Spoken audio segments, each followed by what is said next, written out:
good evening, and thanks for joining us for tonight's Noonan-Coweta of Chamber of Commerce forums for candidates appearing on the general election ballot November 6th in local, state, and national races. These forums are hosted by the Noonan-Coweta Chamber of Commerce Voice of Business Committee. Coweta County voters will be able to cast their ballots in this year's general elections on November 6th, with advance voting beginning on October 15th. Our forums coming up on Tuesday, September 25th, will feature a number of local city elections throughout Coweta County in the cities of Grantville, Sharpsburg, and Noonan. Tonight's forum, September 24th, are intended to give voters an opportunity to hear the views of candidates on issues faced by citizens in Georgia's 3rd District for the U.S. House of Representatives and 2 state legislative races from districts here in Coweta County. We thank our candidates for being here tonight and thank them also for standing for public office. Thank you also to the Central Educational Center for providing our setting, CEC's broadcasting students, and Michael Brent and New Link Channel 10 for recording and broadcasting this year's forums, and of course to Coweta Fayette EMC for sponsoring this year's forums, as well as the Chamber's political hobnob coming up on October 11th. Our format will be similar to Chamber of Commerce forums held each election year. Each candidate tonight will be allowed a 2-minute opening and closing statement, and candidates will have up to 1 minute to respond to a series of questions with a rebuttal given to each. One final note, the Noonan-Coweta Chamber of Commerce is a nonpartisan organization and does not endorse candidates for office. Questions have been submitted by Chamber members and apply equally to all candidates. We ask that our guests who are joining us here at CEC for tonight's forum also respect that neutrality and the dignity of this occasion in general by refraining from any demonstration for or against any candidate. We ask that they hold their applause or any show of support or opposition during our forum, even for issues that they may feel strongly about. Our occasion tonight is meant to give the candidates who are here a chance to speak for themselves as they seek election to these posts. We appreciate our audience's respect for their opportunity to do so uninterrupted.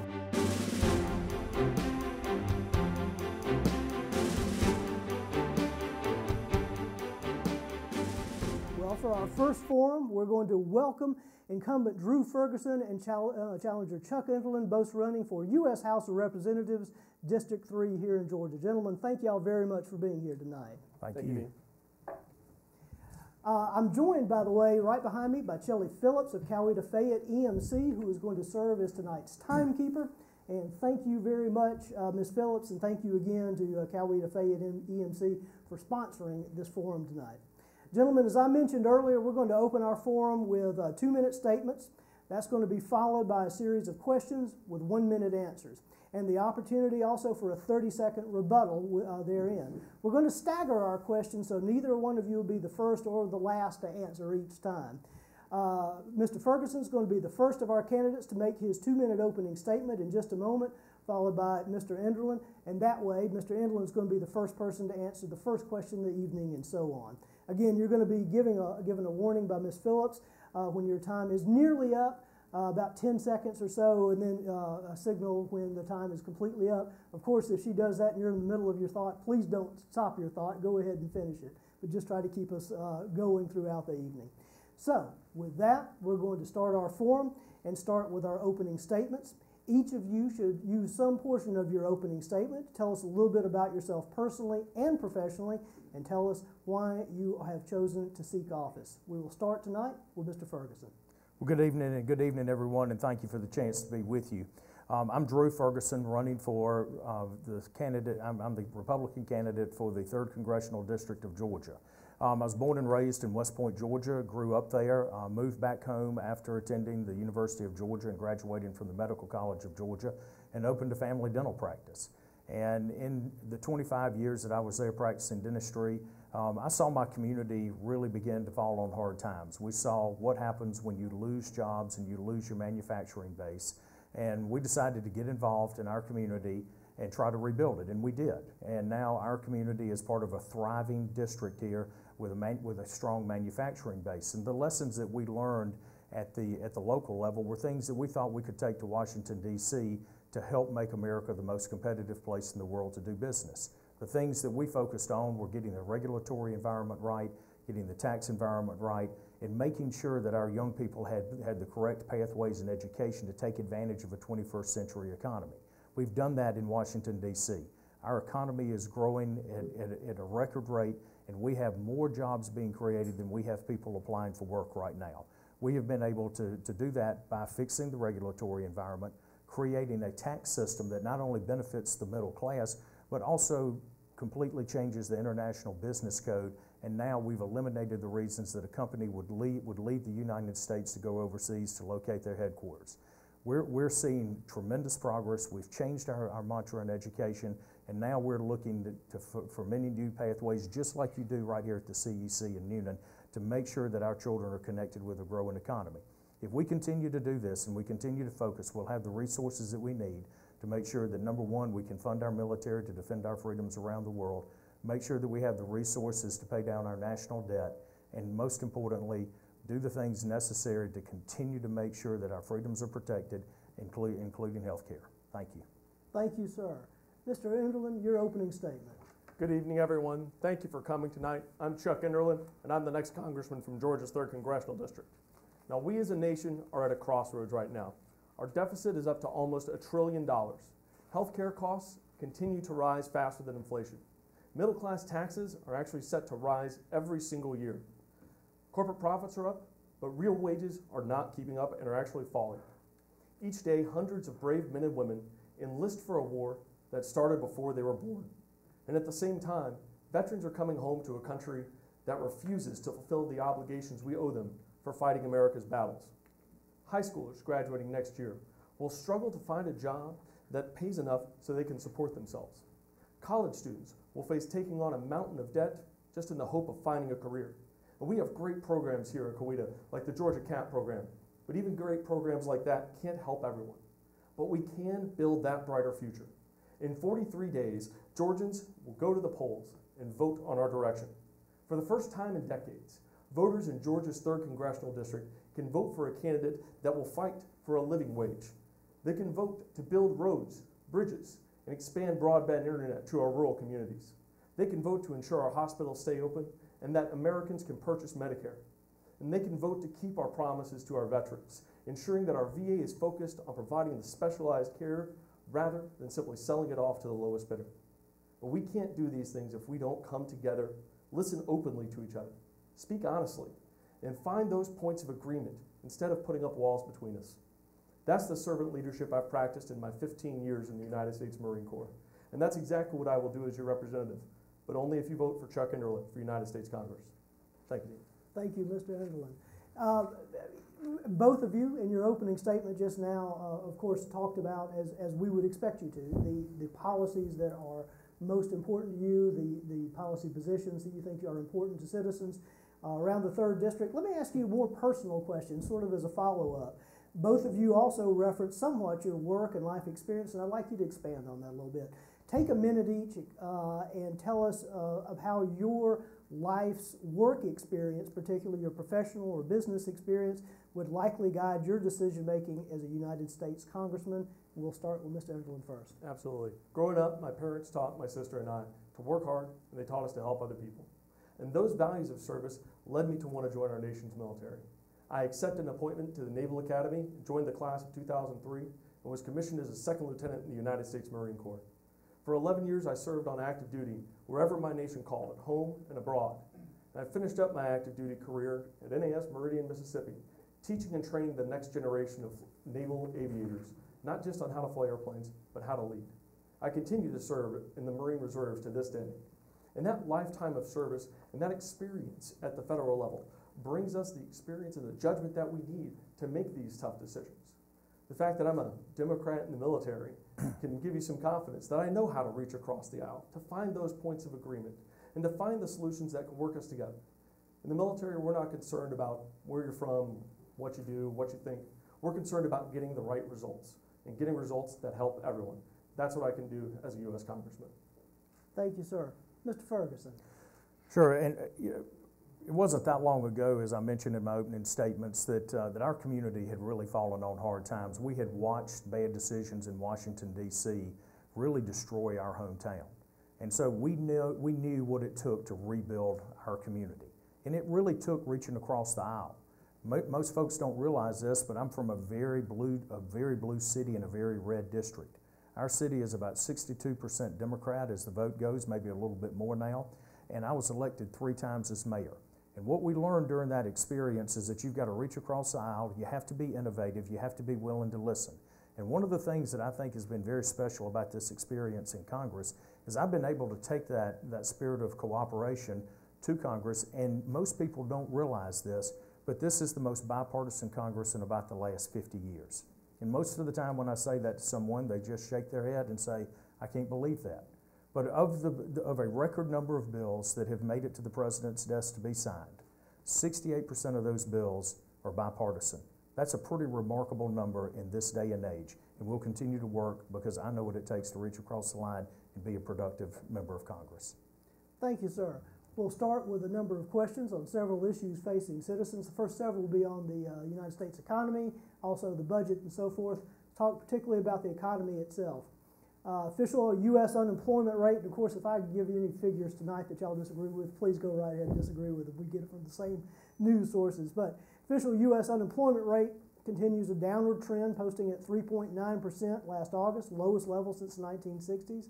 Last week, U.S. Labor Department said the number of Americans filing for unemployment benefits reached the lowest level in almost 49 years. Gross domestic product increased at, I think, 4.2% annualized rate second quarter, fastest rate since the third quarter of 2014. The economic news right now for the United States is relatively good compared to where we were a few years ago. So my question is, what do you think about are the current prospects for the U.S. economy, and what's the best path forward to continuing our current prosperity for our nation? What are the policies most needed, and what should we watch out for? We'll ask Mr. Ferguson first. Sure. To the first part of your question, what are the prospects for the U.S. economy going forward? They're very, very strong. Fundamentally, our economy is strong. We're creating jobs, and we are building momentum every single month with our gross domestic product. And that is a result, as I said, of making sure that we have the right regulatory environment and making sure that we have the right tax environment. One of the things that we did with the tax code is we created an environment where business can make decisions on what's right for its business and its employees, not provisions in the tax code. And we created fairness, and we created the environment where this is the country to make investments. Going forward, we know that one of the things that we have to do is continue to work on our trade environment. Look at what's happened in recent weeks. We have a deal with Mexico. We're on the verge of having one with Canada, and it looks like as of today we've had some good news with our South Korean allies as well. And I believe that ultimately what we're going to do is we will be able to make our economy strong with the help of our partners, so that we can go after the real threat to the U.S. sovereignty, and that is the cheating in the Chinese system. Thank you, sir. Mr. Enderlin. Mr. Ferguson, I agree that the U.S. economy does have a very bright future. It's because of the U.S. workers that we have. It's because of the labor force we have. We have a very highly skilled, but unfortunately, woefully underpaid labor force. Yes, unemployment is up. Median household income rose to the highest levels ever, $61,000 a year, according to the latest reports. And that's because more people are working more hours. More people in each household are working. And that's not how we can build strong communities. If both parents are having to work 40-hour weeks just to make ends meet, that's not giving them the time to care for their children or to be involved in their communities and help them out. If you have someone who's having to work 60-plus hours a week, working 2 minimum wage jobs just to stay out of poverty, that's not honoring the dignity of their work. That's just making sure that they stay pushed down as low as they can. We need to raise our minimum wage to a living wage. But also, some of the policies we need to change. We need to end the disastrous tariffs that are currently wrecking our economy. I just spoke to members of Eaton Lighting, headquartered in Peachtree City in Georgia's 3rd Congressional District. Due to the tariffs announced last week, they're having to raise their prices again. This is the second time this year, and it's directly as a result of the tariffs. If we remove those tariffs, we can actually bring our competitive environment back up and help the American worker. Thank you, sir. Mr. Ferguson, rebuttal? Sure. Look, the best way to have growing wages is to have a growing economy. And just look at what's happened in the past year. Wages are growing at their fastest rate that they have in well over a decade. And I will tell you this, I'm proud that the president is doing the necessary things to level the playing field with trade. Unfortunately, one of the only tools that we had to do that with is tariffs. But I am encouraged by the fact that the president left the G7 meeting with the statement that he would like to see a zero tariff trade environment with our partners. Truly what we need access to markets. Our workers need access to countries' economies that we don't have now. It is not the time to buckle. It is the time to stay strong and finish the drill and make sure that the United States comes out on top. Thank you, sir. Mr. Enderlin, rebuttal? Unfortunately, wage growth is not keeping up with inflation. That means that the purchasing power of the average American is going down each and every year. Tying the Tax Cut and Jobs Act to change CPI doesn't help with that. It exacerbates the problem and makes it worse. Every American who is working hard is faced with that trouble. And quite frankly, lying to them about, hey, your wages are great, isn't going to fix it. Very good. We're going to move on to our next question, talk about a couple of questions actually about budgets and taxes. And Mr. Enderlin, this is going to be to you first. U.S. Treasury Department recently reported that the budget deficit monthly widened to $898 billion in the 11-month period ending in August, not monthly, but over that period, exceeding the Congressional Budget Office original forecast. Budget deficit rose by about a third in the October to August period from $674 billion during that same period the year before. Spending has outpaced revenue. That has contributed to an overall debt, of course, not just that, but over several years of, I think, $21.5 trillion right now. What effect is it going to have on the U.S. economy, and what are our prospects for ending deficit spending? It's going to have a humongous effect. We've already been through this in 2007 and 2008 when our economy collapsed under that crushing debt that we had from everybody and from mortgage debt. We're seeing that play out again. Mortgage debt is at an all-time high. The student loan debt since 2008 has more than doubled. That's simply not sustainable. Now, if we want to actually fix this and go back to it, the answer isn't more tax cuts for the rich. If you're having trouble paying your bills, you don't get a lower paying job. You work out and work harder and get that higher paying job. In the U.S. Congress, what we've got to do is ask the people at the very top to give up that third luxury vehicle, to give up that extra vacation, and to actually pay their fair share for society. I can promise you this, as your congressman, I will make sure that not only do we bring the deficits down, but we make sure that everyone making $400,000 or less actually keeps their taxes the same. We need to make those tax cuts for the Tax Cut and Jobs Act permanent, and the only way to really rein in that deficit spending is to elect people who don't believe in it. Thank you, sir. Mr. Ferguson. Well, listen, one of the things that I'm excited about being able to do in the coming week when I go back to D.C. is actually vote to make the middle class tax cuts permanent. That is something that we're anticipating a vote on this week, and it's something that is a vote that I'll be proud to take. And I will tell you this, we could have gotten that done the very first time if we had had just a few Democrats vote with us in the United States Senate. We did make it permanent in the House, and we didn't in the Senate. Not one single Democrat voted to give the American public a pay raise. And that is wrong. If you really want to get after deficit spending, the real answer is that we have got to have an honest conversation as a nation about mandatory spending. Mandatory spending is Social Security, Medicare, Medicaid, interest on the debt, and all the welfare entitlement programs. If we do not have that honest conversation and we do not figure out a pathway forward on that, then 72% of our spending will grow to 78%. In just a few years, that mandatory spending will consume all federal spending. We have to have that honest conversation, and I'm willing to lead it. Thank you, sir. Rebuttal, Mr. Enderlin? Yeah, I mean, we can complain about how hard it is to pass legislation when you control both chambers of Congress and the presidency, but that's not really the problem. If we want to talk about mandatory spending, Mr. Ferguson just passed or approved the House fiscal year 2019 budget, which cuts Social Security by $4 billion. It cuts Medicaid by $1.5 trillion, and it cuts Medicare by $537 billion. It takes our seniors, and instead of giving them the health care that they have worked for and promised for, it makes them go onto the open market to find what they can and to hope that the voucher from the government simply covers it. That's not the way that we fix this problem. That's not what we can do, and that's not how we keep our promises to our American seniors. Thank you, sir. Rebuttal, Mr. Ferguson. Yeah, I think that Mr. Enderlin's description of what happens in the budget process is completely wrong. I will tell you this, it is about having honest conversations about where we are with that. We have to fundamentally change what we're doing. We have to make sure that the promises that were made to our seniors are promises that are kept. But we can have an honest conversation about my generation and future generations, about what it means to work a little bit longer, what it means to be able to reform the system so that the people receiving those very needed and earned benefits right now continue to do so, and there is no cut. To simply stick your head in the sand and to say we're going to continue to spend and not do anything with it guarantees that every single senior will take a pay cut in the very near future when Social Security runs out of money. All right. We're going to move on to our next question. Both of y'all basically referenced the Tax Cuts and Jobs Act of 2017, passed last December. So let me ask you to expand a bit on that, just in general. What do you think about the tax restructuring under that act? What parts do you agree with, and what should be changed about our current tax structure? And Mr. Ferguson, we'll start with you. The number one thing that has to be changed is we have to make our middle class tax cuts permanent, and also those for the small business community.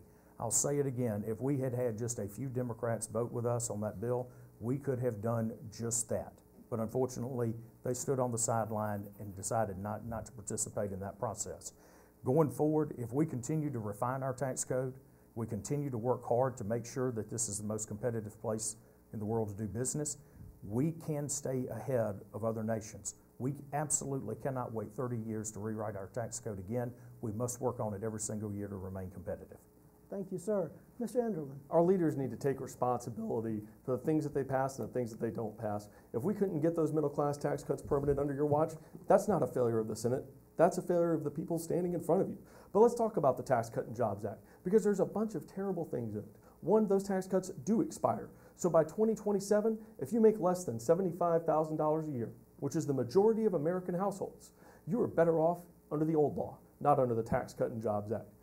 The tax bracket increases are tied to chained CPI. And this is the concept that as prices go up, you'll simply buy something cheaper. All this does is push people into a higher tax bracket than they would normally be in. This is the main reason for those problems, why Americans are seeing those stealth tax increases that we see every year. And like we just talked about, the Tax Cut and Jobs Act was nothing more than an excuse to go after Medicare, Medicaid, and Social Security. It is absolutely unconscionable that we can create a record high deficit and then say, oh, we have to go after these entitlements now because of the laws that we passed. Thank you, sir. Rebuttal, Mr. Ferguson. Sure, I will go and I will say it again. This is the problem that we have when we start trying to have the honest conversation about Social Security and Medicare. One side stands up and uses it as a tool to go after the other one. I'm telling you, we have to have an honest conversation about it. And the jobs tax, the Tax Cut and Jobs Act did not go after Social Security. Matter of fact, it brought more people into the workforce to guarantee that we had more people paying into the system to help bolster that important program. It is something that we have to continue to fight for. Thank you, sir. Mr. Enderlin, rebuttal. Thank you. If we want to have that honest conversation about Social Security, it's real simple. If we get rid of the payroll tax cap, Social Security is secured for perpetuity. The only problem with that is we have to ask the members of the donor class to finally pay their fair share. That's why it's not being done, and that's why it will be done when we elect some Democrats in Congress. Thank you, sir. We're going to move on next to another economic question. In this case, it's tariffs. Both of y'all had mentioned this somewhat. I believe this is correct. Over the last year, we've seen an increasing number of tariffs used in trade negotiations on everything wood to steel, paper to manufactured goods. Today, I believe, is significant. I think there were tariffs imposed on about $200 billion of Chinese products. Today, on top of about $50 billion in goods already charged higher duties earlier in the year. That combined $250 billion in products facing levies is about half the value of imports from China last year, if I understand this correctly. Meanwhile, about $60 billion in goods the U.S. would also become subject to Chinese tariffs at the same time, adding to the $50 billion already levied. So my question is, what do you think about this escalating use of tariffs in our trade negotiations with China and other nations, and what effect in the short and the long term will this have on the U.S. economy? Mr. Enderlin, I'll start with you. Tariffs have proven historically to be a terrible tool for actually shaping trade volume, for actually changing the trade balance that we have. What we're seeing right now is that paying out. Like you said, Chinese imports of auto parts has been tariffed. The U.S. automotive industry is expecting $2 billion in lost sales and 700,000 jobs lost. That's not something that our economy can really sustain. They're expecting the average cost of an automobile to go up $5,800. And that's because that's exactly what tariffs do. They are a tax hike on the middle class. The National Taxpayers Foundation Union, a conservative think tank that is opposed to any and all taxation, has found that this current administration is responsible for the biggest tax increase on the middle class in our nation's history. And it is because of those tariffs. Tariffs have traditionally been the venue of the United States Congress. It is time that we elect members who are willing to be that co-equal branch, who are willing to stand up for Americans, and who are willing to stop these tariffs. Thank you, sir. Mr. Ferguson. Fundamentally, I am absolutely opposed to increasing tariffs. I like free trade, and I will tell you this, the lesson that I have learned growing up in a community that lost its job and manufacturing base to Mexico when the textile industry moved away, to seeing our community completely rebuilt and thriving once again with advanced manufacturing and automotive. We know this. We have to do things well here first. We have to have the right regulatory environment, we have to have the right tax environment, and we have to develop our workforce. If those things are right, then the trade deals are the icing on the cake. And I will tell you this, ultimately, I think that we get to the point with our trading partners, both here in North America and Europe and the Pacific Rim, that we will be able to band together and we will be able to reduce tariffs across the board, and we will be able to stand strong against China. China continues to cheat, steal our intellectual property, and long term, that is bad for the American worker and it's bad for this economy, and we will stand strong to make sure that America continues to thrive. Thank you, sir. Rebuttal, Mr. Enderlin. If we continue this tax hike on the American middle class, we won't have a chance of standing up to China because we will stagnate our economy. Our economy thrives when Americans are out there and have the disposable income to go out and buy American-made goods. That is impossible to achieve when we are constantly adding 10% and then another 5%, then another 3% to the price they pay for goods. These tariffs are paid by consumers. That's it. The money is not coming from China, it is coming from American pockets. It is coming from American factories that are closing down, and it is coming from American jobs that are being lost. Thank you, sir. Mr. Ferguson, rebuttal. Once again, I think that it's time to stand strong. All too often, elected officials buckle at the first sign of pressure, and that is one of the reasons that our trade deals are so bad, and we have seen so many American jobs over the past 2 or 3 decades leave our shores for other areas. Keep in mind, a combination of a growing economy, the right tax code, an improved workforce, making us competitive. This is the right time to be strong and stand up for America. Thank you, gentlemen. We'll move on to healthcare, the future of healthcare spending in the United States. Mr. Ferguson, you're going to be the first on this question. Affordable Care Act still stands, though without the individual mandate. The ACA's Medicaid and the ACA's Medicaid expansion, although it held as a whole, of course, was struck down some time ago. My question is, what is the Affordable Care Act? How is the Affordable Care Act faring at this point? And how will the different tensions about that act and debates about that be resolved, most likely? We'll start with you first. First of all, the Affordable Care Act is anything but affordable. Since its implementation, we have seen premiums skyrocket, and it has hit middle-class families the hardest, particularly those small business owners. Keep in mind, as we go through this conversation, most every American, over 70%, receive their insurance through an employer-based plan. And I'll tell you, as this conversation moves along and we talk about Medicare for all, what we're talking about is robbing you of your right to have your plan come through your employer. And then we're going to put you on a government-run health care plan. And you're going to take a Medicare plan that is, quite candidly, that has been paid into by our seniors, and you're going to dilute it by giving it to everybody else. I don't think it's a smart move. The biggest fear that I have with the ACA right now is the vertical integration of our healthcare system. You now have pharmacies being owned by pharmacy benefit managers.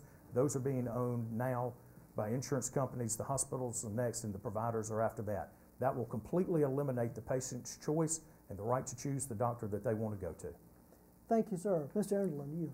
Well, Mr. Ferguson has accurately described what happens in the private sector in the absence of regulation, where corporations try to streamline and vertically integrate. That's not the solution that we're going to have if we're going to help our healthcare problems. Now, I want to talk about a friend of mine for a second. Her name is Heather Snell. She moved down here to Newnan to care for her family. When she moved counties, she lost her health insurance because she voluntarily gave it up to move. She couldn't she had to change her heart doctor. She has a congenital heart condition. Without the Affordable Care Act, she wouldn't have been able to find the help she needed. She wouldn't have been able to get on a new plan because when she lost hers, her pre-existing condition would have kept her off future plans. And I'm not talking about Medicare for all, Drew. If you actually studied and listened to us, you would find out that I'm talking about a Medicare buy-in. You're worried about people not being able to keep their health care plans. They will be able to.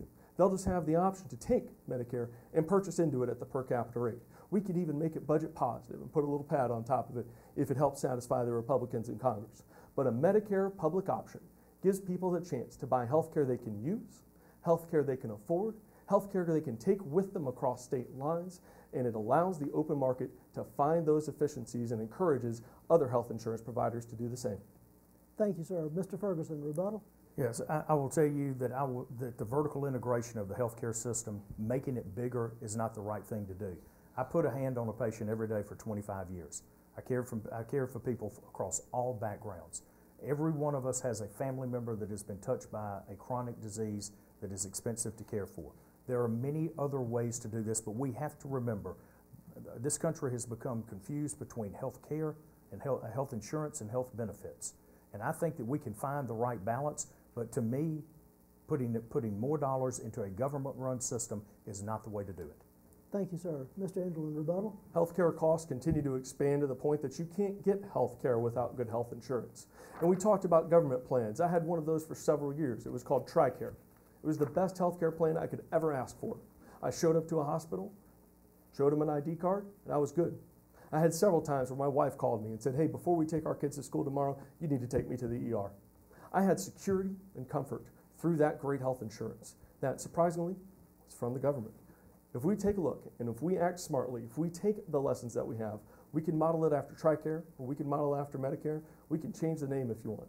But there is a solution out there. We just have to be willing to actually implement it. Thank you, gentlemen. We'll move on to our next question. Mr. Enderlin, this is going to go to you first. It's somewhat related, but I just want to get your thoughts on this. What action do you think Congress could take to better address America's ongoing opioid crisis? Mr. Enderlin, you first. The opioid crisis comes from two things. We need better health care. We've talked about our ideas on how we can improve health care for Americans. But the other thing we have to do is we have to look at addiction, or drug addiction, as an addiction and not as a crime. That's the very first step for the victims. We have to make sure that victims are willing and able to come out and get help and not feel any shame for it, to not be ostracized for it, and to not face punishment for it. If they're seeking help, we need to help them do that. And the second thing we have to do is we have to go after those pharmaceutical companies. We have to go after them for providing those opioids, for encouraging doctors to overprescribe them. That's going to come through government action. That's the only way we can do it. That's what we've got to do to fix this. Thank you, sir. Mr. Ferguson? In a bipartisan way this year, Congress passed over 53 pieces of legislation dealing with America's opioid crisis, dealing with everything from new treatment options to dealing with addiction, to the mental health side of it, and making sure that our fellow Americans are able to come back into society as full members when they recover from this terrible disease. Addiction is a terrible, terrible thing, and it touches way too many families. Almost every single family I know has had somebody that has been through this. We must act with compassion, and we must act in a very, very quick way. Unfortunately, this county has way too many young people that become addicted, way too many old people that become addicted, and it is destroying the fabric of our community. But another area that we have got to stay strong on is that we have got to secure our southern border to make sure that the opioid traffic does not continue to flow freely across that southern border. Thank you, sir. Mr. Enderlin, rebuttal? The opioids come from American producers. They are prescribed by American doctors. They're provided by American healthcare plans. If we want to tackle this problem, we have to look at the man in the mirror, and we have to start right here at home. We cannot simply blame other countries for the problems we face. We have to be willing to tackle them head on. That's what I've done my entire career as a military officer. That's what I'll do in Congress. Mr. Ferguson, rebuttal? I would say that many providers are doing exactly what Mr. Enderlin suggested, which is to look in the mirror and find new ways of prescribing. I know I did it when I was a healthcare provider and did it successfully. But I will tell you, we have drugs coming across that southern border every single day. The amount of fentanyl that comes across that southern border is enough to kill almost 300 million Americans every single year. Think about that. We have to stop. It's not just the pharmaceutical companies that are here. It is short-sighted only to blame what's here in America. That is part of the problem, but we have to be realistic to say that it is coming from other places around the world, and we must fight to stop that. Thank you, gentlemen. I want to get your thoughts on a few other things before we finish up our forum tonight. So first one, and I'm going to go with Mr. Ferguson first on this one, infrastructure. Just what are your thoughts? What's America's biggest challenges when it comes to its infrastructure, from the interstate system to bridges to rural broadband or what have you? What are the biggest things we face right now, and how should we approach it? Well, first of all, we do have many areas of this country that have crumbling infrastructure, and the biggest challenge is paying for that. And I will tell you, the Highway Trust Fund runs out in the next few years, and again, we have got to have an honest conversation about how we are going to fund that going forward. We simply cannot continue to fund it out of the general fund because we cannot keep the promises that we've made to our veterans. We cannot continue to fund opioid treatments and treat Medicare and educate our children, do all of the things that we need to do if we have to fund out of the general fund. But let me say this, one of the things that I am most passionate about is making sure that every single family in the state of Georgia has access to good broadband, every single community. We can no longer count on traditional economic development to go out and chase manufacturing for every single county in Georgia. We need a unique plan that ties broadband to the school system, to the education curriculum, and we need to be able to connect our young people in our rural districts to the economic hubs in our cities. I think if we do this smartly, we can accomplish this nationwide, but especially right here in the state of Georgia. Thank you, sir. Mr. Enderlin. Mr. Ferguson and I are in complete agreement on the importance of broadband internet and how we need to bring it in. We need to tie it to our schools. We need to tie it to our communities. We need to make sure that that last mile of fiber is laid everywhere. When I travel down to counties like Upson County and visit Thomason, their economic growth is held back because of that lack of broadband internet. But it's not going to happen just because we give Comcast some tax breaks and hope that they go build it. It's going to happen when we, the American people, say, hey, here's some shovels, here's some machinery, here's some fiber, let's go lay it. We're going to pay you $15 an hour at least to go out and do this, and we're going to make this happen. When we're done laying that fiber, we can give it to the communities to make sure that it's not simply profiteered off and leeching out of the people that need it so badly. If it's publicly owned, the communities can use it. They can use it to build their economies and bring everybody else up. It's not complicated. It just requires the will to do it. Thank you, sir. Rebuttal, Mr. Ferguson? Absolutely. For way too long, we've made the access to broadband about subsidizing either the provider or the end user. That has got to stop, and we have to treat broadband as critical infrastructure. As a mayor, we made strategic public investments in water lines, sewer lines, gas lines, and roads to create jobs and to create economic opportunity. It is time that we take that same approach on broadband and to make sure that we do everything that we can, both at the federal, the state, and the local level, to create that synergy to make this happen. And I think that we can do that. Thank you, sir. I don't have another rebuttal coming, or do I? I do. Yeah. I'm sorry. Go right ahead, please. Yeah, we've had a congressman on the Transportation and Infrastructure Committee for 2 years. We still don't have shovels going into grounds in counties like Upson County. That will change. I promise you, you will not wait 2 years when I'm your congressman. Thank you, sir. Next question, your thoughts on education, specifically the way I was asked to ask this question, so I'll let y'all take this. What is the proper role, in your opinion, what is the proper federal role in setting education policy? And Mr. Enderlin, I'm going to go to you first. So the proper role in setting federal education policy is real simple. We set the minimum guidelines that guide the country. Because let's face it, we are one nation. We're not just a loose collective of states. When people enlist in the military, they don't join the Arkansas militia or the Mississippi militia. They join the United States Army or the United States Marine Corps. And we need to make sure that in education, whether it's from California, New York, Georgia, Louisiana, Alabama, counts the same and is worth the same everywhere we go. The second thing that the federal government can do to help with that is we can help those states that are struggling with funding to help bring their teachers in.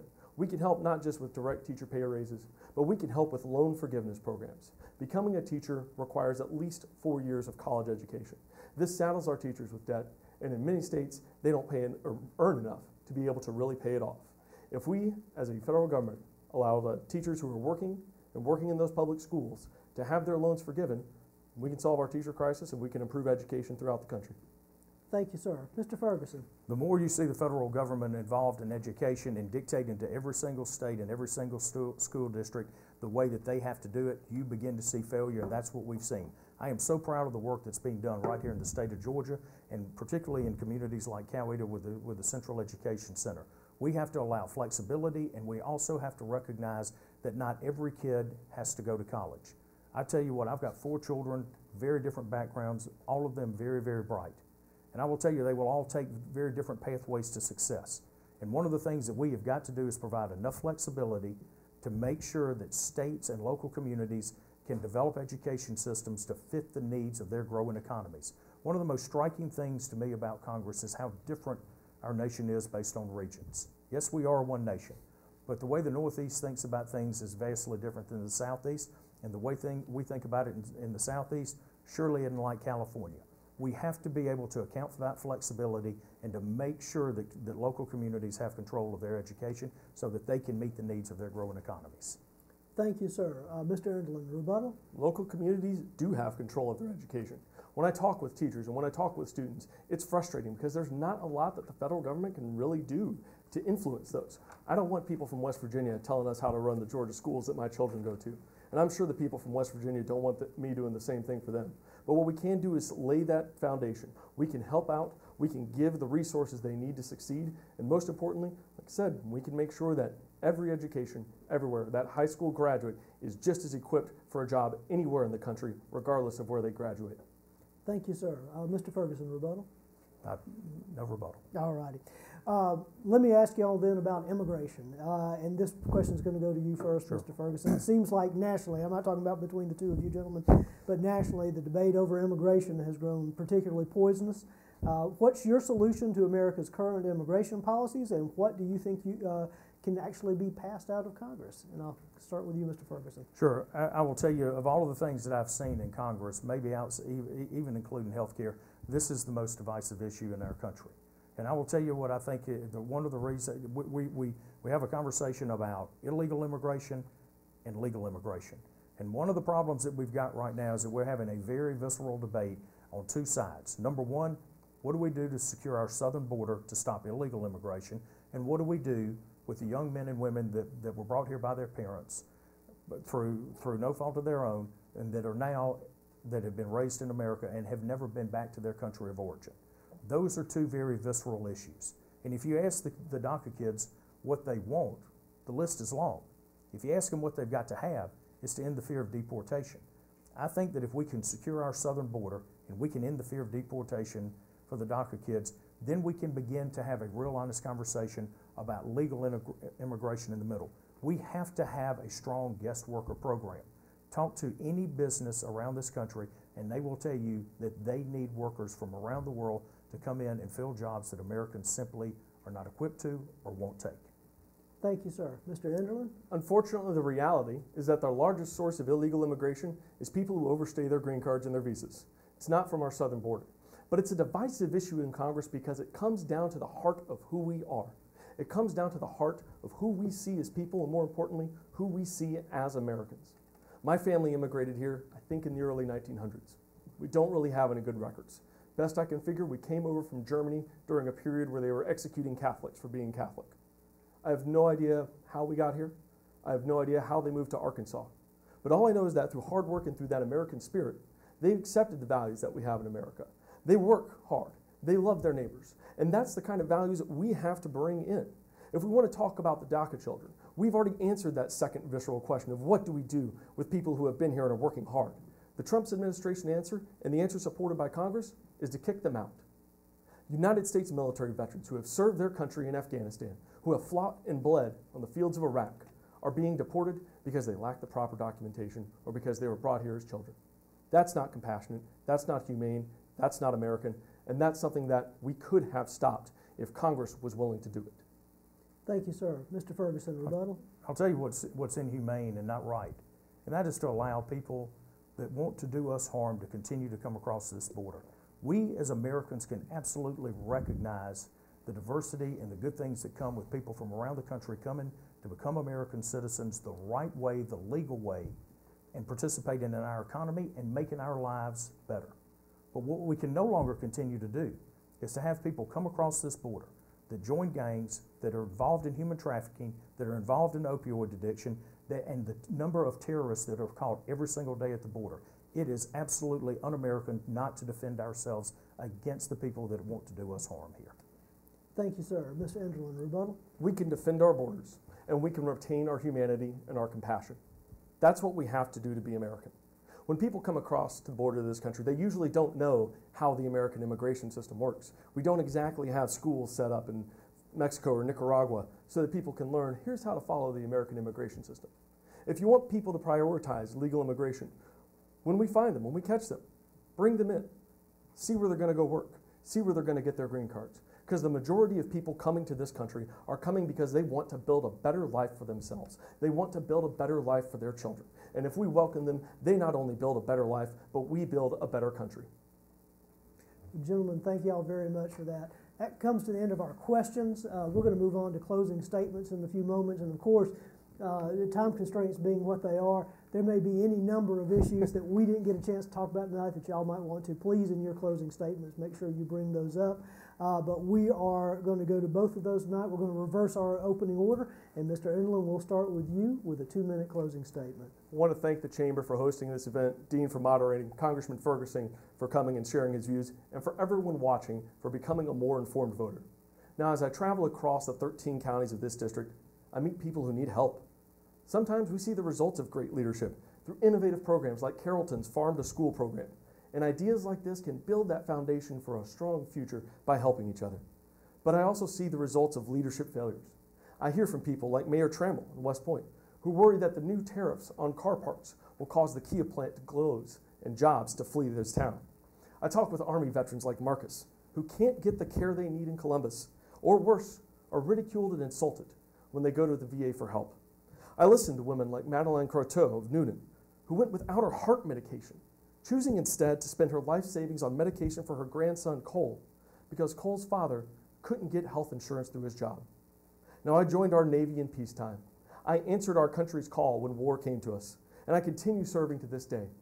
We need proven servant leadership representing us in Congress. Men and women who understand that leadership is rooted in helping our neighbors and who strive to unite us to solve our problems. We don't find that unity by refusing to hold public meetings, but by having the courage to go and listen to each other. On October 4th and October 9th, Fayette County is coming together, Republicans and Democrats as one, to ask questions and learn about the candidates. But so far, only one of us has the courage to commit to attend.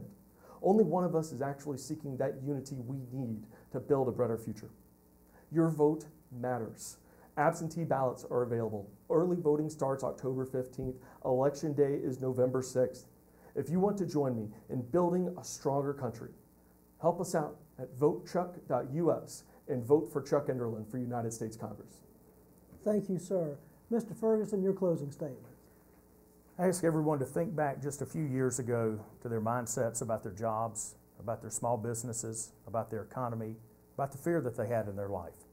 Think about where we were. And I think about sitting in Congress and hearing every single person on the other side of the aisle say that our economy can never grow again above 2% GDP, and we cannot rebuild our military, and we cannot take care of our veterans, and we cannot do the things that we have to as a country. I think about where we are now. I think about what's happening. Our economy is growing at the fastest rate. Unemployment is at its lowest rate in decades. Our military is being rebuilt. Our veterans, in fact, are being taken care of, and we have been fighting every single day to make sure that we reform the VA. We can do these things. We can do it, but we cannot do it if we return to the policies that told each and every one of us that are out there raising a family, running a small business, working hard, that we're the bad guy and we're the problem with America. We're not. We are part of the solution. We're not part of the problem, and we're going to keep fighting to make this country the most competitive place in the world to do business, to make sure that our people, our fellow citizens, have the dignity of work, no longer rely on the federal government, and we will continue to push this nation to new heights. Thank you very much. Thank you, Mr. Ferguson. Thank you, Mr. Enderlin. We appreciate both of y'all being here tonight. We wish you both luck in November 6th, and we also thank you particularly for standing up and running for this important office. Gentlemen, thank you very much. We appreciate it. Thank you.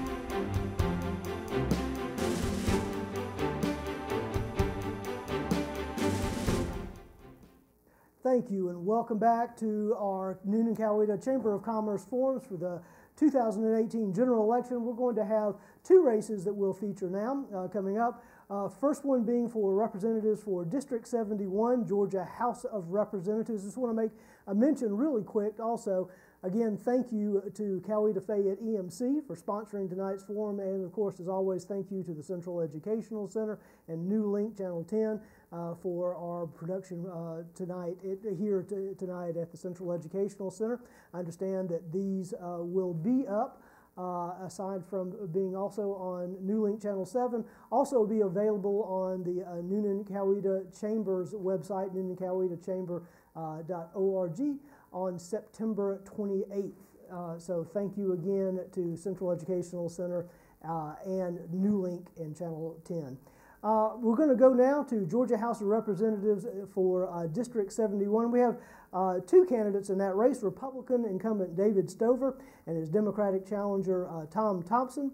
Mr. Stover declined participation in tonight's forum. He was also offered an opportunity to submit a taped 2-minute opening statement if he could not come tonight, and declined participation in that as well.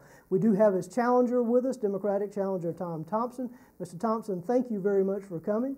We're going to ask you a series of questions and basically follow our same format for our forums with a 2-minute opening statement, 2-minute closing statement, and several questions in between about some of the issues as you see them and that you hear from constituents as you go around in District 71. So I'll let you open up with your opening statement, Mr. Thompson. Okay. Thank you all for coming out tonight. I'd like to start with a little background information. I'm originally from South Carolina. I moved to Georgia for college, where I obtained my bachelor's degree in electronics engineering, and also met my wonderful wife, Angela, of 35 years. After graduation, I started working for a defense contractor, installing and maintaining helicopter flight simulators in support of our U.S. military. Over the next 9 years, I worked in 4 states on military installations and also 2 locations in Germany.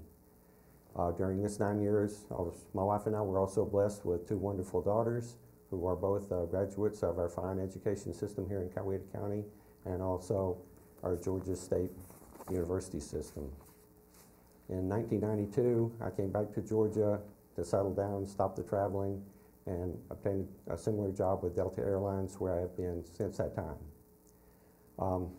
I've never held political office.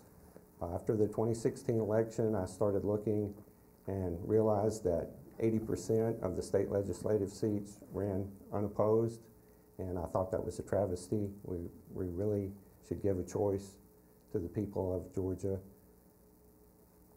And, excuse me, I would like to represent the constituents of District 71.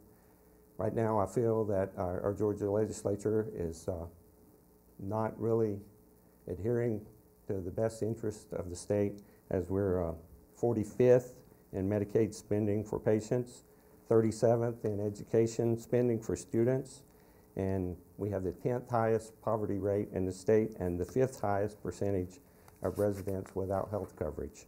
I would like to work across the aisle, unlike my opponent who basically runs party line. I would like to work with the other side and help solve some of these problems. Thank you. Okay, thank you, sir. I'm going to follow up and ask you a little bit, if you could tell us a little bit about yourself personally. Of course, you referenced some of that, but tell us a little more, your work and your life experience. Tell us how that life experience, your business experience or professional experience particularly, will likely guide your decision-making as a Georgia General Assemblyman if elected. Well, I'll say I've got 35 years in electronics with flight simulation, and I've traveled around the country. I've lived in 7 states, and I lived in Germany for 4 years. I believe seeing the way other states are run and other countries are run can help me make better decisions on issues in Georgia. All right. Our first question to you is just about Georgia's economy right now. I think the Georgia economy has added quite a few jobs over the last couple of years. And in fact, the jobless rate in Georgia dipped from, I believe, 3.9% in July to 3.8% in August. It seems to be going well, but I'm going to ask you, what should our state government do, in your opinion, to best promote economic prosperity for businesses and citizens in Georgia, and that prosperity continues? Well, I think the first thing we should do is make sure we have a well-educated workforce for companies that may expand to Georgia. We need to expand Medicaid, which would also provide up to 70,000 jobs, new jobs for the state. We should also, with the transportation, we need to have a good transit system right now. The Newnan-Coweta area has less traffic problems than many of the other suburbs, but where it's a growing district, I think that's getting much worse, and I would support the transportation bill, getting light rail here, and I think that's about it. Yes, sir. The economy has produced about a $26 billion budget for the state of Georgia this year, FY 2019, about $1 billion increase in total spending over the year before. That seemed to have opened up quite a few different avenues for state spending, or some anyway, this year. So let me ask you, what is your greatest priority in regards to the Georgia state budget right now? Well, it's true that we did have quite an increase in the state revenue, but a lot of that is attributed to the growth in our state. I believe the tax cut that was given could have been better served. The majority of Georgians got less than $100 in a tax cut, but that money could have been used to expand Medicaid, provide universal child care for low-income students or Georgians, expand the HOPE so we could have tuition-free technical schools, so we could again have a better educated workforce, and we could also fund a a state earned income tax credit, which would be more beneficial to the lower income people than the tax cut that was passed in the legislature. Okay, thank you, sir. You mentioned this a moment ago. Let me ask you to expand on it a little bit. Transportation and infrastructure in general. What are some of the biggest challenges faced by Georgia right now, and what would you particularly focus on or care to focus on in the Georgia General Assembly in terms of Georgia's infrastructure? Well, it's,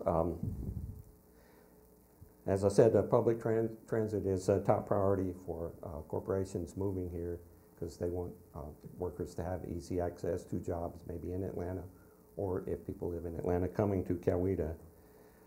The transportation provides a good link between the workforce and unemployment centers, and also having a better transit system can spur property values in our area by making it a more livable community. Thank you, sir. Let me ask you about education in Georgia. What changes in policies or funding would you support to ensure that Georgia's K through 12 education funds are invested efficiently and effectively to improve student achievement? Well, for the first time in 16 years, the 2019 budget fully funded the state's education system by their own formula. However, in 2012, the Republican Party downsized the equalization program that we had, which is intended to provide additional funding for rural districts with low property values. I think we need to restore that equalization program to original values to ensure that all of our students have an equal opportunity to succeed and the teachers get equally compensated. Okay, thank you, sir. Let me ask you also about, just in parallel with that, since we're talking about education, what changes, if any, would you see necessary with our current regent system and separately our system of technical schools under DTAE? I'm not really that familiar with the regent system. I think, as I said, the technical school access and funding should be increased so we could have more opportunity for those students who four-year college is not the answer for them. And yeah, basically that's it. Okay. Healthcare spending makes up a significant portion of the state's budget each year. What are your positions on, say, Medicaid expansion is a particularly big issue for Georgia, but other issues before the state General Assembly when it comes to health care? Right. As I said, I fully support Medicaid expansion. Right now, the federal government funds about 67% of Medicaid here in the state. If we expanded, that would cover 95% the first year and 90% the second year. We're already paying for Medicaid expansion in other states. I think why shouldn't we have it here? If we're going to use our federal tax dollars for other states, we should have it here also. Expanding Medicaid would provide health care to almost 500,000 Georgians who don't currently have it and create an estimated 70,000 jobs. As I said, the tax cut that was passed could have funded this.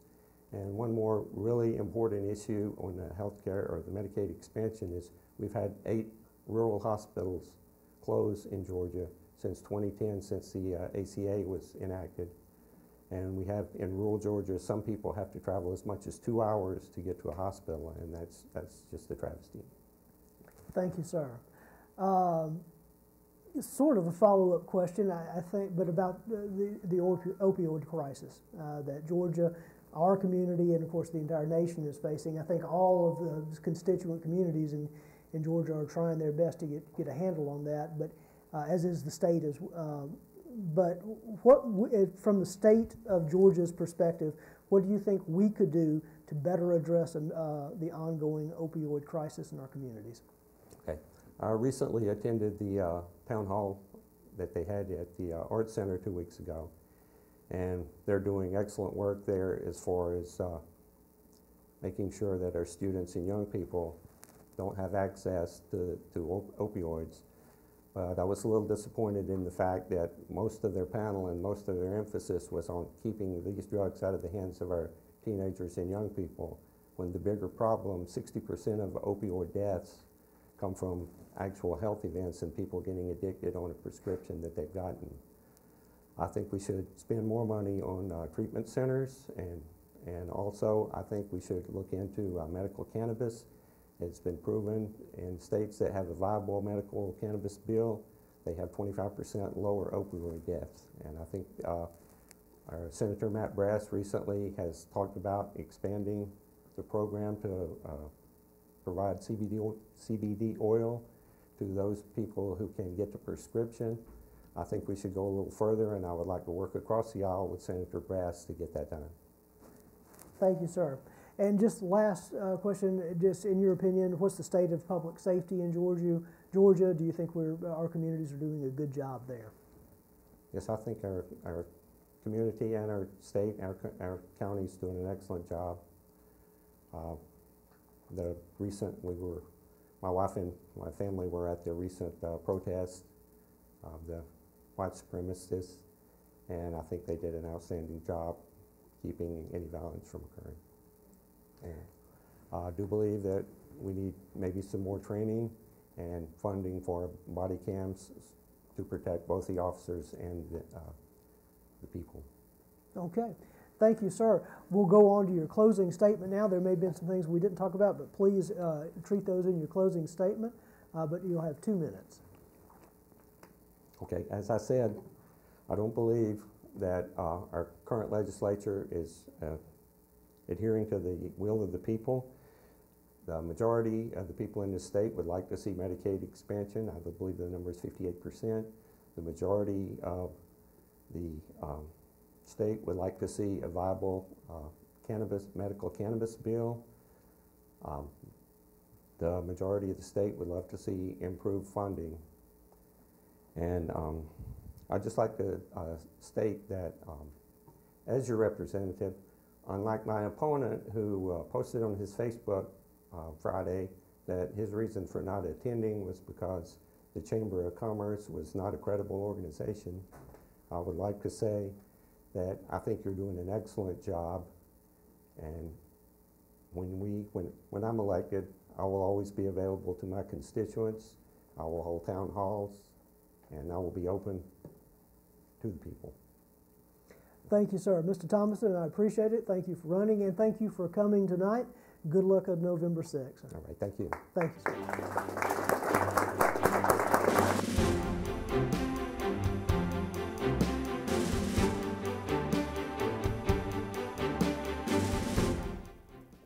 Thank you again for joining us for our Newnan-Coweta Chamber of Commerce General Elections forums here at the Central Educational Center. Of course, thank you again to the Central Educational Center. And I just want to say thank you again to Shelly Phillips, who has served as timekeeper tonight for tonight's forums.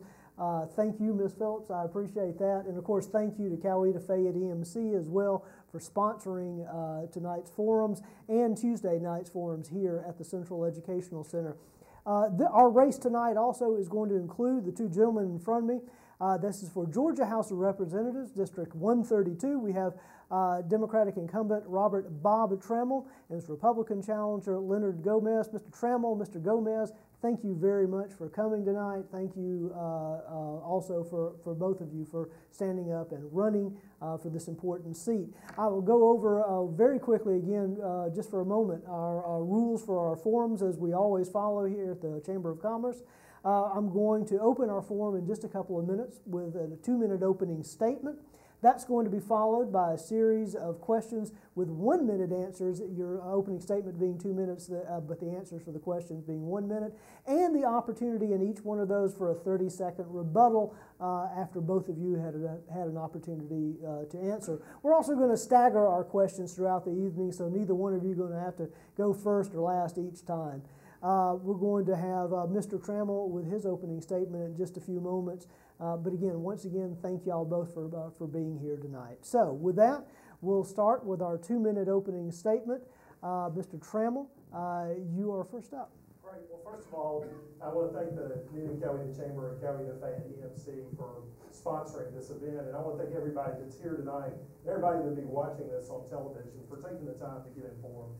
My name is Bob Trammell. It's been my privilege to serve as the representative from State House District 132 for the last 4 years. And just to tell you a little bit about me, first and foremost, I am a dad. I have 3 lovely kids. My daughter Mary is 5, my daughter Virginia just turned 4, and I have a 6-month-old son at home. My wife Jenny can't be with us tonight because she's at work. But the reason that I'm running is because I care about the kind of Georgia that my kids are going to grow up in. And I live and work in this district, and we want to make sure that my children, your children, our children in Georgia have the opportunity to grow, get an education, thrive. If they need to go to the doctor, that they have the ability to go to the doctor, whether they're under 18 or whether they're not.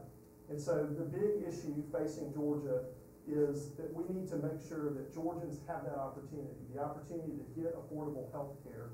And we've done good things in the General Assembly, but health care has been a miss. It's been an honor to serve as leader of the Democratic Party in the House for the last year. I've worked across the aisle on things to get things done and to help Georgia, but the big miss that we have is that we've got to make sure that we get Medicaid expanded so that 600,000 Georgians who could have health care insurance tonight, if we expanded Medicaid, could get health insurance when we put an insurance card in the pocket of every Georgian and cut our uninsured population. Thank you, sir. Mr. Gomez, your opening statement. Yes, I want to thank you very much for being here. My name is Leonard Gomez. I'm running for District 132 as a Republican, and it's an honor to be here, and thank you very much for inviting me here, and as well as the Chamber and EMC to hosting this event. I think it's a great thing that y'all are doing for the communities to kind of hear us out, see who we are, kind of meet us face to face and stuff like that. I'm originally from Texas. I came here to Georgia back in 2000, been here ever since. And here with my wife and stuff. I actually was educated back in Texas and worked for Texas Instruments for a number of years and learned about military. We had a lot of military contracts. We developed products and services for the military and stuff, so that's where I got my IT background from.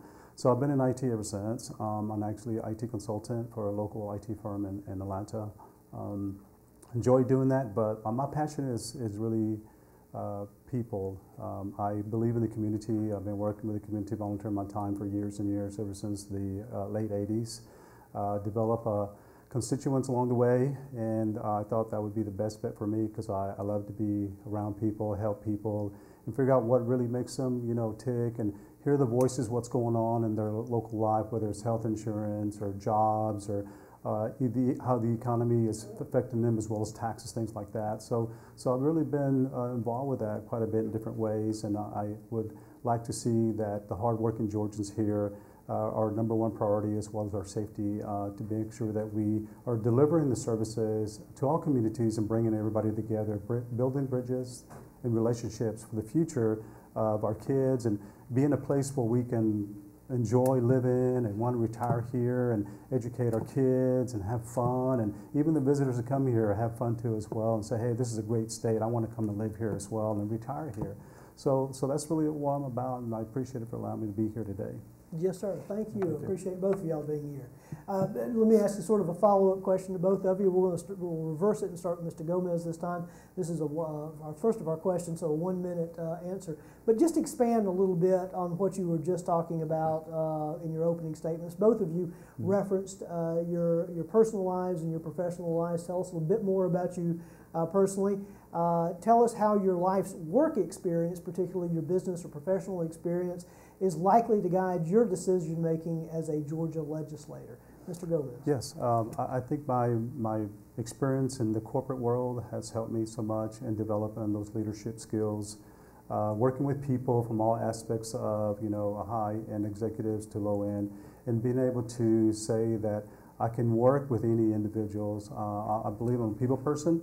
I love being around people, and I think the need for that is to be able to understand what their needs are and be able to hear them. When people speak, you want to be able to listen to what they're saying and be able to say, what are you telling me? What are you saying? So you're saying this. So being able to support that and be able to carry that all the way to the top of the state, to the leadership that is in there now, and say these are the things that people are voicing their opinions about. And I'm really concerned that we need to do something about that, whether it's jobs, whether it's transportation, whatever it is, we need to address those issues and make sure that we carry that message to the very top, to those leaders.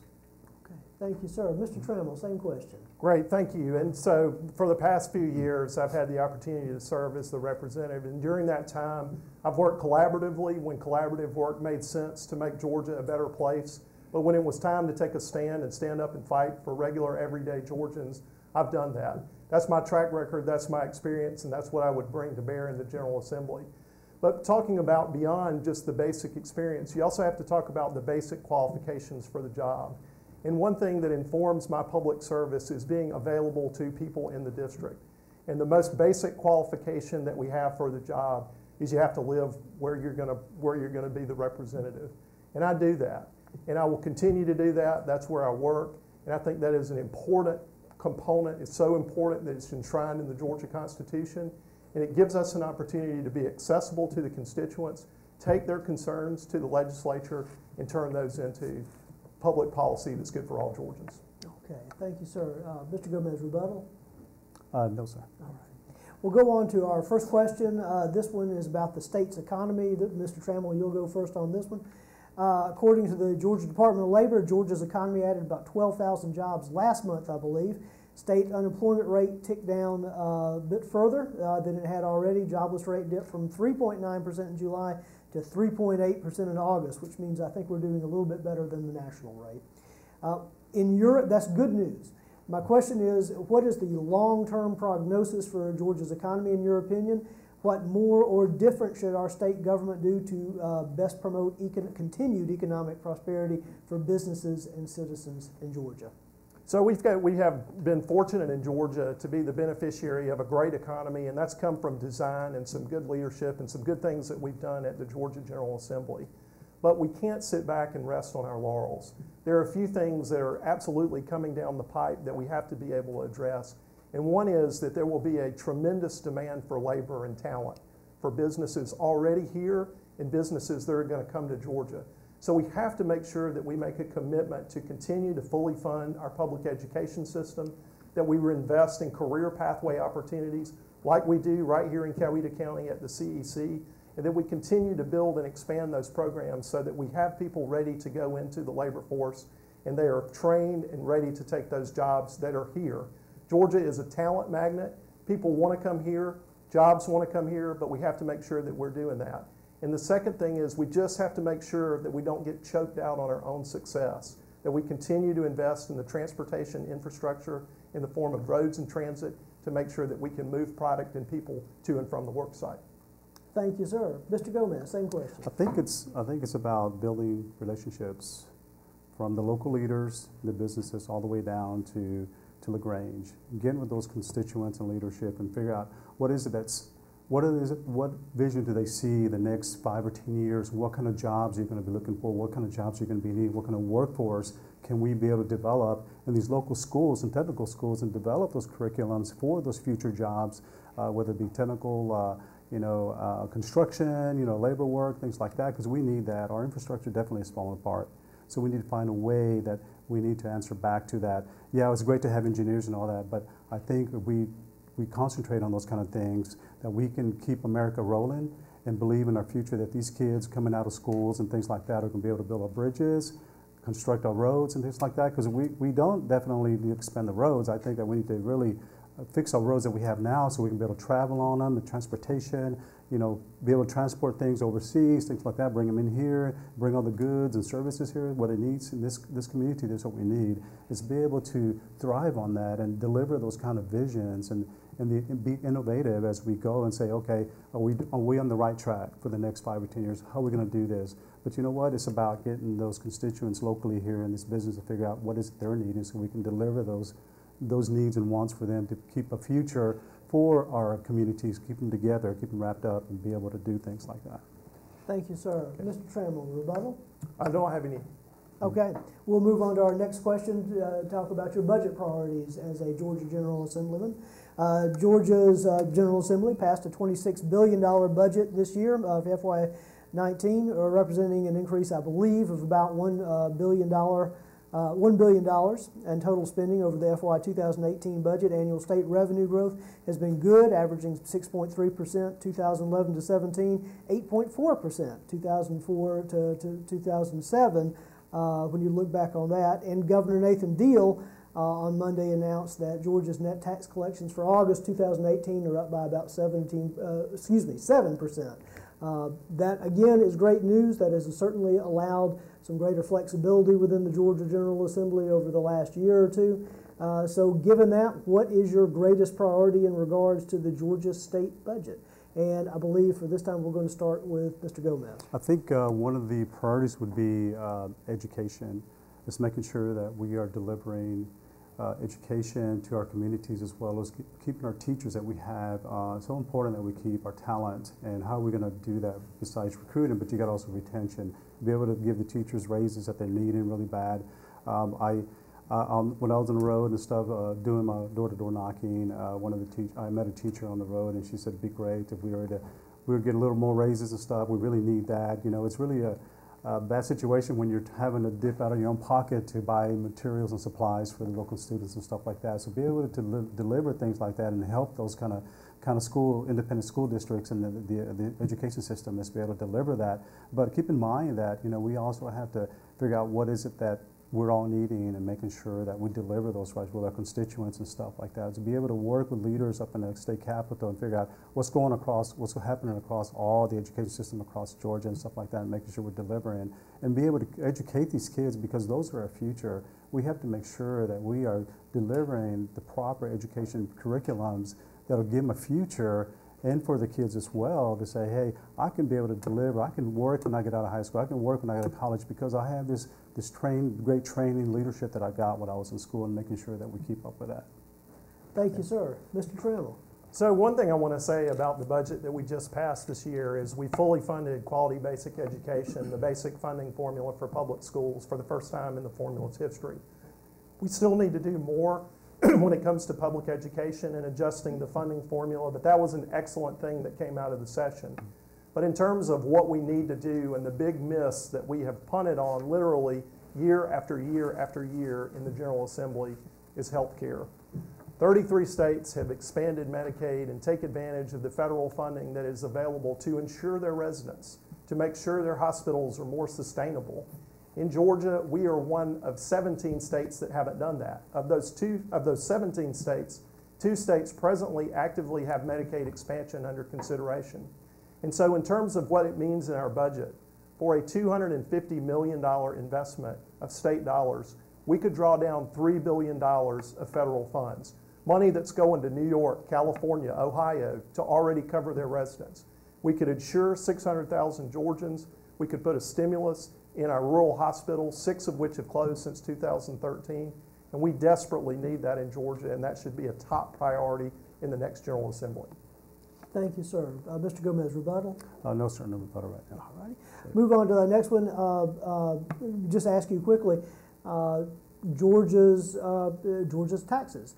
What changes, if any, would you make to Georgia's current state government tax structure? Mr. Trammell, we'll start with you. So one thing that we missed on in terms of the General Assembly is there was a big tax proposal that came back in the form of a tax cut and increasing the standard deduction for state income taxpayers. But if you itemize on the federal tax level, what we did not do is we did not decouple that. So if you itemize on the federal level, you have to take the state deduction. So what that did is it basically pinched taxpayers sort of in the middle income tax bracket where their bill will be higher because we didn't do that.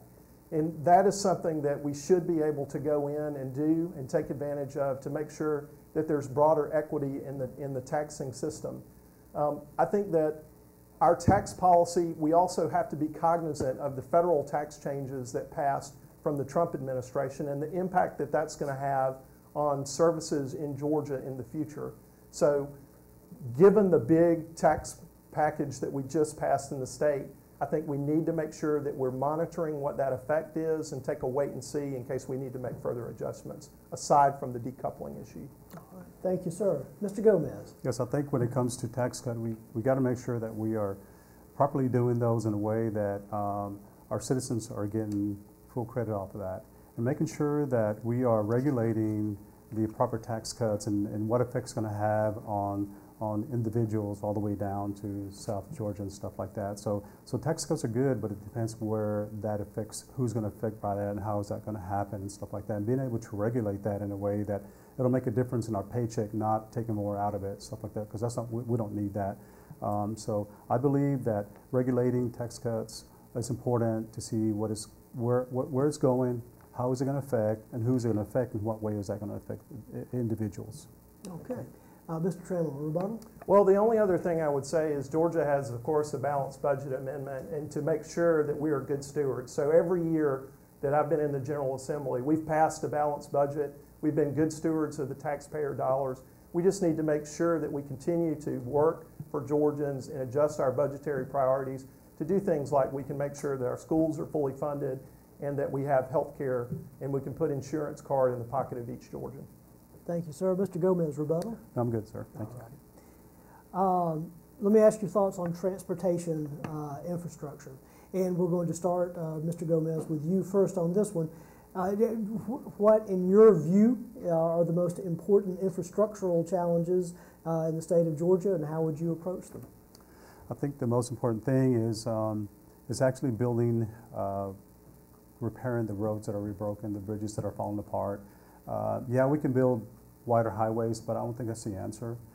So we've got to stick with what's important as far as what we can get done quicker in a fast way that we can move and keep moving people, but as well as keep them creating jam-ups and stuff, and how we can transport, and support local businesses and stuff, make sure they're getting the goods on time, things like that, as well as being able to develop a program that will allow us to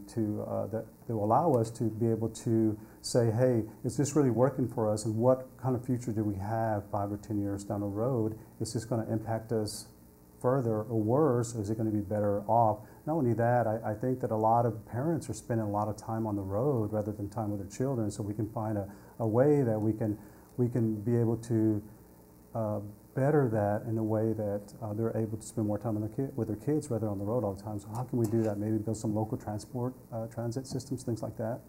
Thank you, sir. Mr. Trammell. So one of the big things that we need, and parts of Coweta County don't have it and desperately need it, is we need broadband access in Georgia. Broadband access has created a digital divide between those who have it. It's great, it's wonderful, it's a necessity. If you don't have access to broadband, you can't bring business to your community, and kids can't do their schoolwork. This is a common concern that I get from people who call and they say, we are not in the area where we can get it from cable, and they need that. So we need that here in District 132 and in Coweta County, because it's an equalizer, and we don't need to continue to accelerate the digital divide that we presently have in our state between the have and have-nots. Beyond that, we need to continue to make sure that we make the necessary transportation infrastructure investments to continue to make sure that we can bring product from the Port of Savannah over to the marketplaces that exist here in Georgia and all throughout the country, and we need to make sure that we continue to make sure we can move people up and down the highway to and from their job and product to and from the companies and the factories to get where its ultimate destination is. We have a great resource being south of the airport. We just need to make sure that we continue to invest to make that a go. Thank you, sir. Mr. Gomez, rebuttal? I'm good. Thank you. All I'm right. good. Appreciate it. Pardon me. We'll move on now to education, get your thoughts on that. Mr. Trammell, we're going to start with you. What changes at this point in policies or funding would you support to ensure Georgia's K-12 education funds are invested efficiently and effectively to improve student achievement? So the number one thing that we need to do is continue to make sure that we are fully funding the QBE formula. We also need to look at modifying the formula because it was written in 1986, and frankly, anything that was done in 86 is in desperate need of an update, particularly as it pertains to education. But beyond that, I just want to speak a very blunt truth. We've got to stop assaulting public education in the General Assembly. We've got to stop trying to steal the funds that would normally go to schools and take them and put them in private schools through scholarship programs and talking about vouchers. And we've got to support the teachers that teach every day in these schools and who care about these students and make a commitment to them at the state level and stop burdening them with unnecessary testing while we're still trying to pilfer the resources with the left hand. We can't do that anymore. If we care about our students and we care about our future in Georgia, we've got to walk our talk. And that means making that commitment and stop raiding the funds and making sure that teachers want to teach in Georgia, can continue to teach and do their job. Let them teach. Thank you, sir. Mr. Gomez. Yes, I think with the current budget that was $25 billion, whatever it was, I think that $9 billion of that went into the K-12 through school system, education system, which is great. So hopefully we use that wisely and make sure that we are regulating that money and making sure that we are taking care of the education system across the state because it's so important. Education is part of our future, and it's what drives is the ground foundation that allows us to fly on wings and stuff and be who we want to be. And so we need to make sure that we're supporting those administrators and those teachers saying, you're doing a great job, what else can we do for you? How can we make it better for you? And what can we implement that'll make a difference down the road for you and make you want to stay here and be a teacher? Because I think being a teacher is the greatest thing, aspiration that I have when watch someone teaching someone is just great. And be able to make a difference in someone's life in a positive way that they become our future leaders. And that's what we need. We need to keep pumping that and make sure that we're regulating that, make sure we keep an eye on that. We actually tell people, hey, that's great, that's awesome, and have ways that we can achieve that and be able to recommend those kind of things to our local community and recognize those leaders as well. Thank you, sir. Yeah. Mr. Trammell, rebuttal? So what I would say is that instead of focusing on efforts to take over school systems at the state level and take away local control, like the Opportunity School District measure that voters resoundingly and justifiably defeated, we need to put the emphasis on making sure that we get the resources to support schools and support the decisions at the local level. And I want to be honest, in Coweta County, we are doing a great job. The Coweta County School Board, they're making great decisions. What threatens to undermine those decisions is when we have people who want to blow up public education and they go in and they try to undermine those decisions at the local level. We need support from the state level, and we need to make sure that when school boards are doing a good job, that we support them and we stand up publicly and say that. And I want to stand up publicly and say I support the school board in Coweta County. Thank you, sir. Mr. Gomez, rebuttal? One thing I do have to say is that when it comes to education, that making sure when there's a cut, that they don't cut any kind of music, art programs and stuff. It seems like the first thing they cut is that, well, how about sports? But the thing is, we need to quit doing that because I think music and arts are the most important, two of the most important things that actually make us or break us and builds a future for our young students coming up as well. I think it's a livelihood that we do that and making sure that they're supporting that as well as they get older and as well supporting the community with things like that. Thank you, sir. Yes. We're going to go on, talk a bit about health care if we could. Mr. Gomez, you'll get this question first this time. Health care spending makes up a significant portion of the state's spending. Georgia, as has been noted, is also among 19 states, I believe, that have not expanded Medicaid under the Affordable Care Act. What's your position on Medicaid expansion? Mr. Gomez. I think we need to look at it from a different perspective, get with our constituents up at the leadership, state leadership, and figure out what is the best assessment we can do on this Medicare, because it seems like it's a big deal and it's affecting all of us. And what can we do to improve that? That'll improve our livelihoods as well as our families and things like that. Because I think it's always a major topic, that there's always issues with that, and they're not spending the money correctly, and it's always going where and who knows what. And so it needs to be regulated, and we need to figure out a way how we can do that with our local leadership, and figure out how we can, support that with any extra money that we have, and be able to make it better for everyone to be able to get Medicare and be able to survive and get proper treatment at hospitals, things like that, instead of cutting hospitals, and next thing you know, hospitals are closing down because they don't have enough money or enough support from the community or the leaders and everything else. So we need to quit doing that. So I think there's a better way of doing it. We just got to find a system that works for all of us. Thank you, sir. Mr. Trammell. So Medicaid expansion is an imperative in Georgia. The number of states that have expanded are 33 plus DC. There's 17 that don't. 17. 2 that currently have it under consideration. It's going to be on the ballot in Utah and Idaho in November. But what this is about is it's about people. There's 600,000 Georgians who could be covered and have an insurance card in their pocket if we expanded Medicaid. 12.9% of Georgians in 2016 lacked health insurance. According to a recent study by the Georgia Chamber of Commerce, if we don't do something to reverse the present path, 25% of the people who live in rural Georgia will have no coverage of any kind by the year 2025. We simply can't sustain it. And the thing is, Georgia taxpayers are already paying for Medicaid expansion. The money is just going to those 33 states that already have expanded Medicaid. Those Georgia dollars going out of Georgia, and we're not getting the benefit of the federal dollars coming back and investing. We need desperately to expand Medicaid, to cover our friends, neighbors, and family, and to shore up a very unstable rural hospital system. Thank you, sir. Mr. Gomez, rebuttal? No, sir. No. Thank you. This sort of a follow-up question, a healthcare-related question anyway. Currently, Cancer Treatment Centers of America here in Noonan is permitted to have only 35% of its patients from Georgia. This requirement is a result of Georgia's current Certificate of Need process required to permit new hospitals. That's also resulted in the denial of a mental health facility here locally. Do you believe changes are necessary to Georgia's current CON, Certificate of Need, process? And Mr. Trammell, we'll start with you. I think the Certificate of Need process is in need of review. But healthcare is an issue generally that we have punted on in the General Assembly. And the Certificate of Need issue is different here in Noonan than it is in other parts of the state where you have a rural hospital where they're desperately afraid of an ambulatory surgery center coming in and closing their hospital forever. So fundamentally, the first step in this is to expand Medicaid and shore up that infrastructure, shore up the rural hospital system. And then we need to have that conversation about Certificate of Need, because depending on where you are geographically, that conversation looks a lot different. But the one thing about being in the General Assembly is we've got to take on the big issues.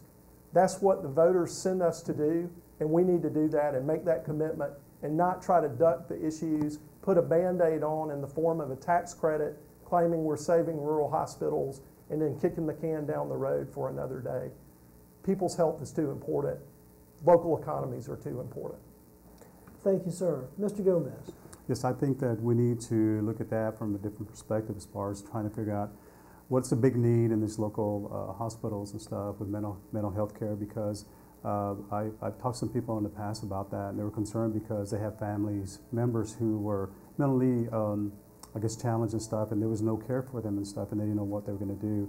And they couldn't take them to a local hospital because they weren't being able to treat it because of insurance and things like that. But I think that needs to be looked at, because it's so important that we take care of our families no matter what condition they're in, and be able to provide those services and be able to afford that, and not close down hospitals and figure out, okay, we close one down, where are we supposed to go now? Well, how are you supposed to take your kid if he's sick, or someone who's really sick in your family, and take them to the hospital on the street when they just close? Like, well, I got to take them across town. Well, by then it's too late, But the thing is that we need to address that to the local leaders up in the state, and all the way down to District 132 as well, what's going on in our county and our communities and stuff, figure out what's happening, what's the major issues here, and address those and be able to fix that.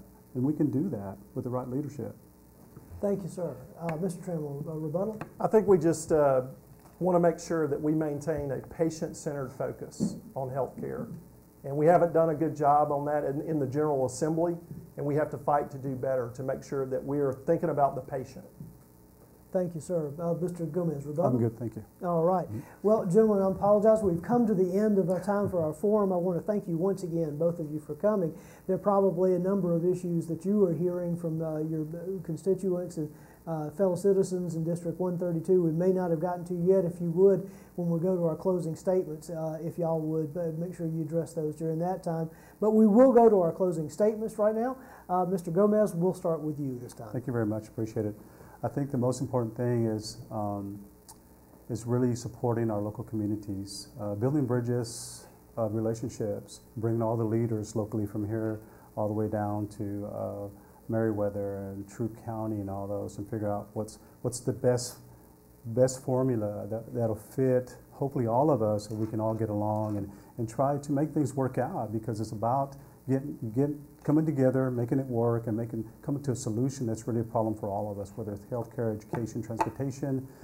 Agriculture is another one that I was approached about, is that, you know, hey, on the average, the oldest, I think 64 years old is the oldest farmer right now. So what are they going to do when they pass away or something happens to them? Who's going to run the farmlands? It's very important that we address those issues too as well. I think it's great.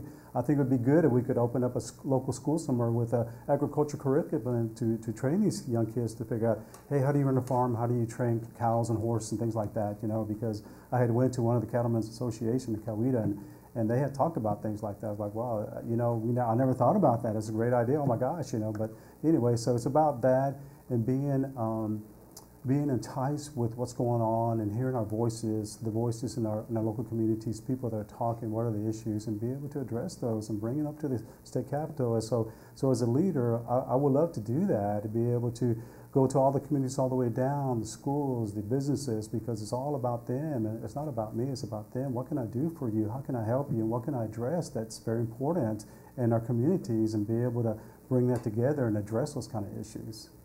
Thank you, sir. Thank you. And Mr. Tremble, your closing comment. This is about what kind of Georgia that we want to live in the future, what kind of Georgia that I want my children to grow up in, and that you want your children and grandchildren to grow up in. Fundamentally, we have the opportunity to do something in the next legislative session that will take care of a generation of Georgians. Healthcare is intergenerational. You know, the ability to cover 600,000 Georgians and cut our insurance rate in half is something that we have to do and we have to address. But we also have to address things that we put a Band-Aid on. We have medical cannabis refugees who cannot get treatment in Georgia because we have not taken the steps to allow cultivation and permit parents and patients to use this medicine that's helping their kids, helping themselves get better. And we've got to do that. There's no reason we can't do that. That's something that we can address in the next General Assembly, and we should make a commitment to do that. We need to make sure that we are building the type of schools and investing in schools and kids so that students all over Georgia have the opportunity that students right here at the CEC have in Newnan, Coweta County, and that we make sure that we continue to provide the opportunities for those students to go into careers that they want to have, and if they want to go into the college to get more education and training, that they're not stifled and stopped because they can't afford to do so. So we need to look at needs-based assistance with respect to scholarships. You know, Georgia's a great place. It's where we live, it's where we work, it's where we see our future. But we can do better. We're doing some things okay, and we're doing some things really well. But we've got to look everybody in the eye, and our friends and neighbors, and we've got to say and make a fundamental commitment that everybody's health matters in Georgia. And we have the chance to do that. It's something that I have fought for in the General Assembly and will continue to fight for. I thank you so much for your time and attention. I thank you for the opportunity to have served you. I ask for your vote and the opportunity to serve again. And may God bless you and your families in the great state of Georgia. Thank you, sir, to Bob Trammell and Linda Gomez, both of you. Good luck on November 6th. Thank you for coming tonight and for speaking to your fellow citizens. And most of all, of course, thank you for both standing up and running for this important position. Gentlemen, y'all did a great job. Thank you. Thank you. Awesome. Thank you.